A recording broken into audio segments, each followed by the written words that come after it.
Hi, welcome to SBR Forum Videos. I'm Peter Loshak. We are previewing UFC 152 right now with Nick Kalikas, returning guest. Nick Kalikas is a professional MMA oddsmaker and a consultant for DSI Sportsbook. Nick, thanks for being here once again. Always a pleasure. All right, UFC 152, a ton of controversy, right? 151 was canceled. The main event is, well, the co-main event is Jones and Belfort. Jones ducked, most people say, Chael Sonnen. Now he's a huge favorite against Belfort. Yeah, you know what? It's disappointing the way everything went down. Jones took a lot of heat for backing out of the fight with Sonnen. I think the UFC kind of handled things a little bit wrong too. I mean, Dana White's the way he is. He just puts it out there. He doesn't really hide too many things. I think the way everything turned out, you know, it really hurt as far from a fan standpoint goes. They got a lot of heat and backlash from it for sure. But I mean, Jones Sonnen will happen eventually, right?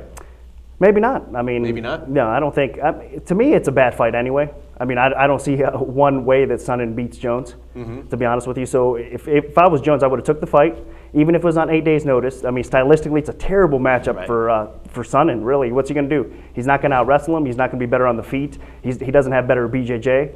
I mean, it's a nightmare fight for Sonnen. So I think that Jones should have took that and moved on, beat him real quick, and then he would have kind of been a hero. Well, then why do you think he ducked it? He took advice from Greg Jackson. Jackson thought it might have been a bad matchup or hard style to adapt to in such short notice. But I disagree, man. I think they should have took the fight. Now they have the right though to deny the fights at that time frame, so you can understand that. All right, so now he's got a fight against Belfort. He's minus 905.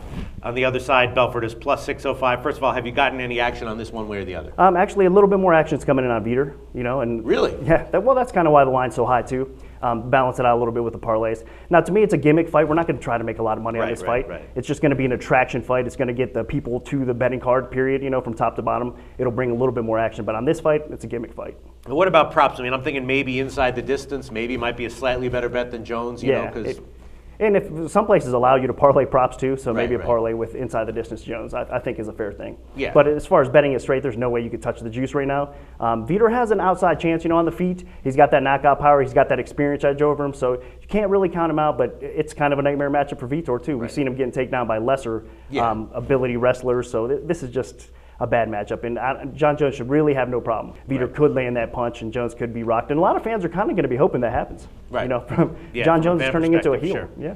I just don't see it happening. I mean, you know, Belfort specifically, it seems to me, has problems with exactly the kind of fighter Jones is. You know, he's not going to be able to get inside. You know, see, Jones kind of like, I mean, he's a little bit like Anderson Silva. We saw what happened there. He's outmatched. Yeah, he's definitely outmatched. That's why he dropped down from 205 to 185. Now he's going back up, and all of a sudden he's a title contender. I mean, don't be fooled by what's going on here. Like I said, he does have that outside puncher's chance, but other than that, Jon Jones should probably win this pretty quick. All right, well, I think we got it. Let's move on to some of the other main card events and see if there's better betting opportunities there.